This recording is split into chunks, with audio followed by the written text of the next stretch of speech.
हाँ, हम कोर्ट के इस ऑर्डर को प्रशंसा करते हैं, क्योंकि हम अप्रिशिएट करते हैं कोर्ट के इस ऑर्डर को, क्योंकि हमारे डिमांड्स में से ये भी एक डिमांड थी, क्योंकि सीबीआई जांच इन्वेस्टिगेशन वो होनी चाहिए, क्योंकि बहुत सारे ग्राउंड लेवल पे ऐसे इश्यूज इन्हीं के इस केस के अंदर है कि जो रिजॉल्व नहीं किए जा रहे और हाइड करने की कोशिश की जा रही थी। तो हमारे डेलीगेशंस के अंदर सीबीआई जांच की एक मुद्दा भी रखा गया था। दूसरा मुद्दा रेंट रिफॉर्म का था, और तीसरा मुद्दा इंस्टीट्यूशनल और कोचिंग का रिफॉर्म का, और इनका रेंट एग्रीमेंट जो वगैरह होते हैं उनके अंदर रिवोल्यूशन की एक मतलब बात की गई थी। तो वो ये 3-4 मुद्दे थे, जिसके अंदर एक सीबीआई वाला भी मुद्दा हमने प्रॉम्प्टली सबसे आगे रखा था।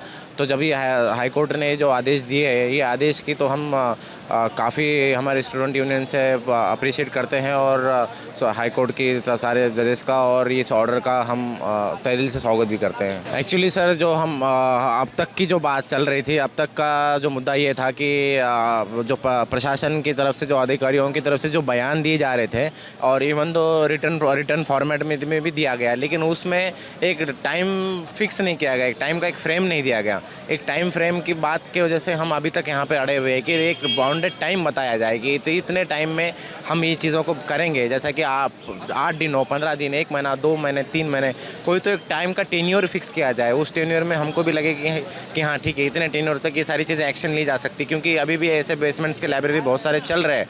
और सबसे मेन चीज़ तो ये है कि जैसा हर जगह इशू होता है, उसके बाद ये सारे प्रॉब्लम रेज होते हैं, उसके बाद जाके महीना 2 महीने के बाद ये सारे नॉर्मलाइज होने लगती है चीज़ें। हम ये नॉर्मलाइज नहीं चाहते हैं, हम इंस्टीट्यूशन के भी प्रॉपर रिफॉर्म चाहते हैं, ताकि इन फ्यूचर भी ये सारी चीज़ें ना हो। और हर इंस्टीट्यूशन अपने स्टूडेंट्स को जब एडमिशन लेते हैं वो इंश्योरेंस करवाए, लेकिन ये सारी चीज़ें तो अंडर उसमें आ ही जाएंगी। लेकिन जब ये रिटर्न फॉर्मेट में आ गया है, तो उसके बाद टाइम फिक्स, वो रिटर्न फॉर्मेट में कहीं टाइम बाउंडेड नहीं दिया गया है। जब टाइम बाउंडेड दिया गया जाएगा, हमको भी पता चल जाएगा उससे। अभी तक तो ये जारी ही रहेगा और चलेगा, जब तक ये रिटर्न फॉर्मेट में टाइम पीरियड नहीं फिक्स होता, तब तक तो जारी रहेगा। यस यस, बिल्कुल संतुष्ट है, और ये बहुत ही अप्रिशिएट वाला पॉइंट है हाई कोर्ट से। हम बहुत संतुष्ट है इस चीज़ की वजह से।